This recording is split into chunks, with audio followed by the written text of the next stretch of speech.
From the Grotto with Greg Hanna. Greg, what's going on, man? How are you? I'm doing fantastic, Neil. Having a bad hair day today. Pardon the hat. I guess our guest and myself, we never have bad hair days unless we just decide never to upkeep ourselves, and where we'll have a little bit of hair, but we want to shave it all the time. And there you go. Who's our guest today is Steve Gordon. And Steve, you're going to talk about your latest music project, but I appreciate you coming by. And Greg, let's fire up the first question we have for Steve. Steve, I got a question for you about Broken. Let's talk about that for a quick second. How did you possibly channel such raw emotion into that music and guitar work on that track? Yeah, I feel really good about that track. The thing that I really love most about that track, I felt like my guitar sounds scant. It was very surprising. And just so you know, I recorded myself. The amplifier was in the bathroom. I like taking risks and like putting sometimes I'll put something in the garage because the garage has all the concrete. Sometimes I try the bathroom, and the bathroom has like a natural reverb. So I think it added to the sound. And I don't know how, but after I was done, when I was mixing it, like, holy shit, this fucking thing is gigantic. You made your own Carnegie Hall. That's fantastic. Yeah. If you wanted me to go into like how the song came about totally, I would love to. Yeah. Okay, Ray West is singing. Ray's a great friend of mine. I met Ray through my bass player, Miguel. Miguel was actually the bass player for Brian Howe, and Ray actually moved from New York. I'm from Brooklyn also. Ray's from Brooklyn. I remember saying to Miguel, this is actually a few years ago, I said, Miguel, I want to start a hard rock metal project, guitar, bass, drums, and a great singer. And I go, anyone, do you want to do this with me? And Miguel goes, Gordy, calls me Gordy. He goes, Gordy, I'll do anything you want. I love working with you. So I said, who can we get as a singer? So he goes, how about Ray from Spread Eagle? I go, but he's in Spread Eagle, so why do you want to get Ray? He goes, no, Ray. He goes, I know Ray really well, and Ray loves to do side things and other projects besides Spread Eagle. Believe it or not, so we got on the three-way call, and Ray was immediately goes, yeah, I'm in. And then I said, aren't you in Spread Eagle? He goes, right now, we're not doing anything. So we actually started a band, a real band called, we called ourselves Magnificent Beasts. And our drummer is Tommy McWilliams. And Tommy is a producer, a great songwriter. And Tommy is Richie Faulkner from Judas Priest, the guitar player. Okay. So Richie did a band called Elegant Weapons. And Tommy wrote all of the songs with Richie on Elegant Weapons. So anyway, to make it short, we did Broken about almost a year and 3/4 ago. We recorded it live. My drummer wasn't Tommy then. The drummer was my friend Ricky. And Ricky actually works with Shinedown. He's not the drummer in Shinedown, but I think he's the drum tech. And so Ricky's the drummer, Ray, me, and that was basically like 2 takes live. And what you're hearing it's pretty much take 2. Wow. And the process of music, putting it all together and get the final product it's a lot of work, isn't it? Yeah, I love it. Give me like the technical side, like mixing. Yeah, the technical, mixing, everything in between. Well, I'm lucky. I do the mixing myself. And like, sometimes I say, just so you know, like this whole Steve Gordon MIA thing, actually, I did it for fun. And then it snowballed into where I'm at now. So I didn't expect all of this to happen. I put out the first song, which is the instrumental Pharaoh Lives. And what happened was I put it out. It went viral in like Europe and South America, and like all these rock journalists are writing like Steve Gordon, the new guitar god. Like these articles are written about me, and I'm reading them and going like, you got to be kidding me. I did this for fun. I didn't expect any of this. So what I did was I took advantage of it, and then like I tried to find like a great radio guy who could get me radio, and I got Munzie Ricci, who is a skateboard. Munzie, before he did radio, he was the president of Polygram Records metal division for 35 years. So he does my radio ads. And then I got Maria from Adrenaline, who's responsible for Metallica making it, like her PR company. I got Michael Brand. Michael does the social media and PR. So it's almost, I'm running like a major label, but nobody owns me. Yeah, that's interesting. Awesome. So I want to ask you, Steve, so you've been called the secret weapon on so many legendary records. Right? Yeah. How does it feel stepping into the spotlight now as the face of your own music? Okay, I wasn't expecting this. I'm so used to like playing on everybody's record, mixing everybody's record. My name goes on in the credits. But like I say, I did this for fun. And then I call myself Steve Gordon MIA. It's not just Steve Gordon, just so you know. Yeah. Obvious. So the reason that I The MIA, it doesn't mean Miami. No. The MIA doesn't even mean missing in action. The reason the MIA comes from, when I did this for fun, I've said, if somebody wants to look for like friends of mine in Miami, they say, hey, you got anything that you've done? Yeah, go on Apple Music, go on Spotify. Look for Steve Gordon, MIA, that's me. But I did it for fun. But the MIA, here's what the MIA means. It means that I researched this. I'm the only Steve Gordon MIA on planet Earth in music.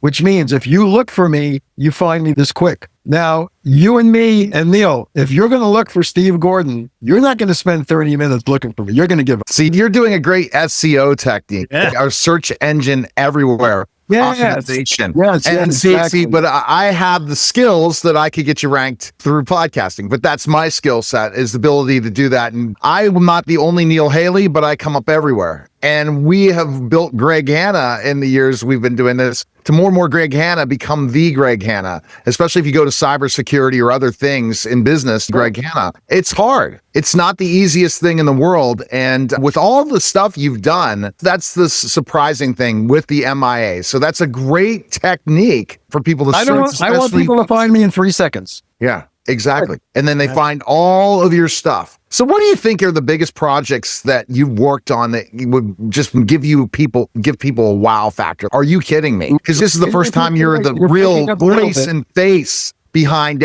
not behind it, in front of it with the new album. But talk about like other projects that we would be just like in unbelievable awe of. All right. I mixed a Morgan Wallen album. Morgan is I have to say, he's the biggest country star on planet Earth. I mixed half of his album called 25th Anniversary. And actually, I got that by accident also. I don't want to put anybody down, but they called a big time mixing guy who's probably in the top 5 mixing guys on planet Earth. I'm not going to say his name because I don't want people to go. So anyway, they called him to mix a song. They said, we want you to do this album. And he charges astronomical money. He's done the Rolling Stones. He's done Bruce Springsteen. He's done Nickelback. He's done, out exaggeration, the guy that they originally wanted to mix Morgan was in the top 5 mixing guys on planet Earth. Wow. So he mixed the song. The record company hated it. I don't know why. So I got a call because I knew somebody at the record company from mixing other stuff for them through my previous manager, Ruben, who died. Like I did a lot of R&B, a lot of smooth jazz, a lot of styles. Prince, Natalie Cole, Aretha Franklin. So I get a call and they go, listen, we tried on mixing the song and we don't like it. We want you to take a crack at it. If we like what you do, you got the album. So I mixed it. They said, you're mixing the album. We talked terms and they loved what I did. By the time I got to song number 5 and there were 5 more to go, they said to me, listen, we're in a rush. Can you? And I was doing 1 song a day and they were happy with 1 song a day and everything was approved. When I got to song number 6 and there was actually 11 on the record, they said, do you think you could have everything done in 3 days? I go, no. And they go, but come on, you can do it. You can do it. And I go, listen, I would rather lose money and have my name on something that I feel is great than give you the next 3 or 5 songs only okay. So I said, no, get somebody else. So they got somebody else and I was okay with that. So Morgan, that's a big thing for me. Steve, how did you get into playing the guitar from way back when you were a kid, and who are like your 3 favorite guitarists? Okay. It actually started like a lot of guys say. I saw the Beatles on Ed Sullivan. I was sitting in the kitchen with my grandmother and my mother and they come on and they're doing, I Want to Hold Your Hand and She Loves You. And I go, can I curse? Yeah. I go, holy fucking shit. What is this? I go, and I didn't tell my mother or my grandma. I go, I'm going to do this. So I told my father, I said, I wanted to be a drummer. Actually, drums is my original instrument. So my father got me a drum set. And what happened is I put it in the bedroom and I'm whacking away and I was pretty good. My mother said to him, no more. I can't take it. This is so loud. I'm going to have a nervous breakdown. So my mother got rid of the drum. So I said to my dad, can you get me a guitar? And he goes, all right, let me think about it. So I said, no, don't think about it. I want a guitar. You got rid of the drums. Give me a guitar. So I remember my dad had his a lot of his gear and stuff for his business in the garage. So I went with him in the garage just for, I don't know why. And I saw an acoustic guitar in the corner. And I picked it up and I go, Dad, whose guitar is this? And my father, I'm from Brooklyn. So my father in Brooklyn, all these Italian guys have funny names. So he goes, oh, that's Bones. The guy's name was Bones. He goes, that belongs to Bones. And I go, is Bones coming for it? And he goes, I don't know, maybe not. I go, I'm using it until he comes for it. So I started teaching myself guitar. And my beginning rock guitar stuff was probably, I have to say my love was like Jimmy Page, Led Zeppelin. Yeah. I would put records on. That's how you learn that. You put records on, you slowed them down. Jeff Beck, to me, Jeff Beck is like the god. Like, I don't think there's no, I mean, you can play guitar like thousands of people that are even famous.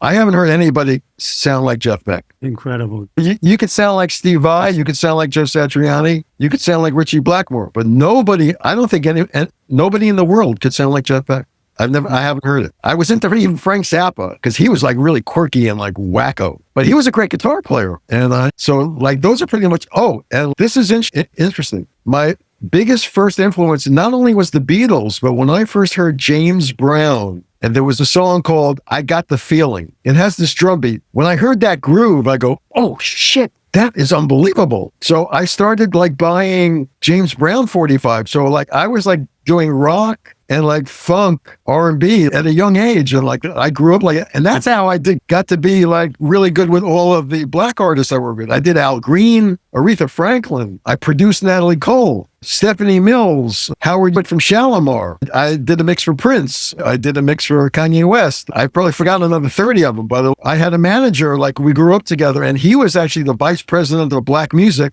for Sony under Tommy Mottola. And he was the drummer in my first band. So he ended up managing me for mixing. So my very first gig as him as my manager, Natalie Cole is my first gig. Wow. Aretha Franklin is my second gig. Unreal. Prince is my third gig. Wow. And I'm thinking to myself, is this real? But I enjoyed it. For me, it's fun. I do music because I love it. I don't do it for money. Everyone loves to get paid, of course. But for me, it's like I got into this because I just love it. It's like even to this day, when I play rock guitar, I feel like I'm 16. That's exactly, you have a purpose in life and you love what you do. Oh, and have that, it's the best thing possible in so many ways. And I can't imagine the people you've worked with in this industry. And is it rewarding to be the guy that's doing all the mixing and doing all the other stuff? This is the final product? Yes. You know what it's like? Even my mother used to say, thank God you don't do drugs and thank God you're a music addict. My Jewish mom. I just can't believe that the people that I've worked with, I'm surprised. I feel lucky. I don't take it for granted. I've worked hard to learn and do what I did. And actually the mixing, I only started mixing. I'm mixing like 30, 40 years, but I did it because I was tired of waiting for other people to count on to mix for me. So I said, you know what?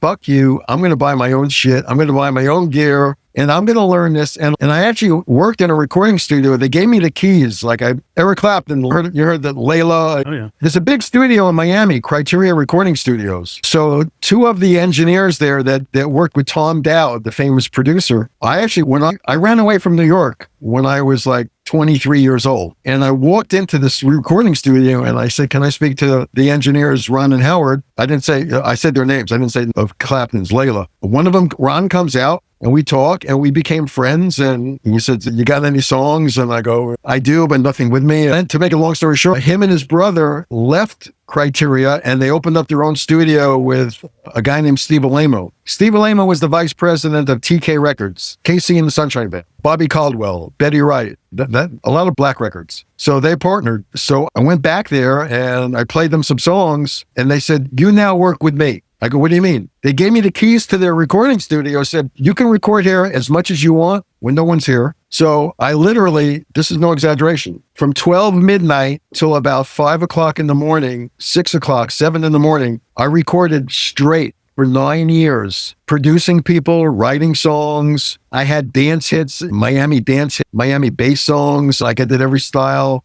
I had number one remixes I did, and I learned how to operate the stuff they taught me. And that's how I learned how to like really work a real recording studio. but they gave me the keys to the recordings. This is a $10 million facility that I had access to whenever no one was in there. And I took advantage of it. And I hung out with Zakk Wylde when he did Book of Shadows. I hung out with Zakk Wylde for 8 straight weeks, him making that album. He made that there. I was hanging out with Stephen Stills from Crosby, Stills and Nash. I'm playing guitar on something that he did. I played guitar on a Peter Frampton thing that he came in there. Benny Martin, the guy who did Into the Night, if you could fly, I'd pick you up. It was like nonstop. Those kind of meeting those guys kind of changed my life, but I forced myself into it. I said, you guys need me. And they go, why do we need you? I go, because I'm good. I said, I'm not great. I don't think I'm the greatest thing in the world, but I know that me and you can work great together. And they took a chance. And now these guys are like some of my best friends in the world. The guys who did Clapton and Joe Walsh and Crosby, Stills and Nash, and the list goes on. Johnny Winter, just on and on. The Rolling Stones, Bill Wyman. And these guys are like, hey, Ron, what are you doing today? Let's go get something to eat. That's how it is with it, because they live here. So it's like, I forced myself into my dream.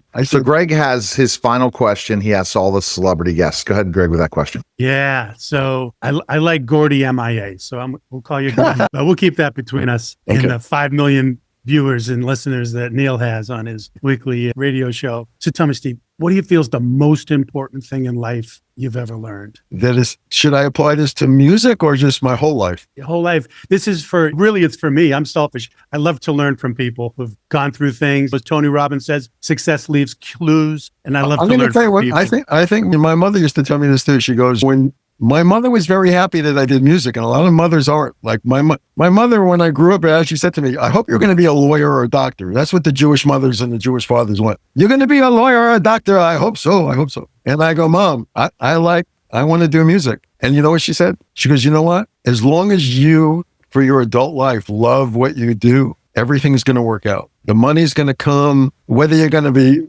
incredibly famous, not famous, successful, semi-successful. I started out playing bands, even doing weddings, corporate parties. I've been doing music since I'm 12 years old to where I am now. I've never had a 9-to-5 job in my life. And I would say the most important thing is spend your life doing what you love, because if you don't, you're going to be depressed and not so happy. That's great. Thank you. Fantastic advice. Yeah. I think it's important. I mean, like the average American lives, I think they say to like 80, 85, 83. When you graduate high school at 18 and you've got probably till at least 83, 84, 85 years old, you better spend your time doing something you like or you're going to be miserable. Totally. Or if you keep picking the wrong thing to do, you're going to keep changing and changing. Okay, I'll try this. I'll try this. I didn't have to try anything else. I already knew when I saw Paul McCartney and John Lennon singing. I said, it's written in stone. I already know. All right. So Steve, best place people can check out your music, where can they go? Okay, obviously all the platforms. You can go to Apple Music. But remember, Steve Gordon, MIA. If you just put in Steve Gordon, you are going to find 30 Steve Gordons. My latest song out is Broken, which I already know is going to hit the Metal Contraband charts around October 27 on radio. I got We Go to War, actually went up to number 18. So you can hear We Go to War. You can hear my first track out, which is instrumental rock track, Pharaoh Lives. Interesting. When Pharaoh Lives came out, the day after, I entered in Germany's instrumental rock chart at number 8. Metallica's number 1, Steve Gordon number 8. Unbelievable. I can't even believe it. So that's what started everything. Wow. Impressive stuff, Steve. We really appreciate you coming by. Thank you very much. Right. I'm glad to be there. All right. You're listening and watching the special simulcast of The Neil Haley Show and celebrity interviews live from the Grotto with Greg Hanna, guys.